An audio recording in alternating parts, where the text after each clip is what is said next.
नमस्कार मैत्रिणींनो. आजचे चिंतन. जीवनात साधेपणा आणा. तुम्ही दुसऱ्यांना आदर्श वाटल्याशिवाय राहणार नाही. जीवनात आनंदीपणा आणा. तुम्ही स्तुत्य ठरल्याशिवाय राहणार नाही. जीवनातील दिखाऊपणा टाकून द्या. तुमचे चारित्र्य उज्ज्वल झाल्याशिवाय राहणार नाही. जीवनातून दिमाखाची हकालपट्टी करा.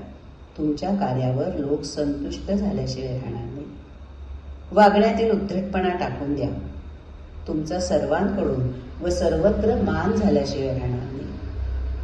तुमच्या जीवनात स्पर्धेस थारा देऊ नका. तुम्हा शत्रूच उरणार नाहीत, सारे मित्रच भेटतील. हृदय मंदिराच्या प्रवेशद्वारी असलेल्या सूचना फलकावर कोणाचाही मत्सर करू नको ही अक्षरे खोल कोरून काढा. हीच उच्च अभिप्सा. नमस्कार.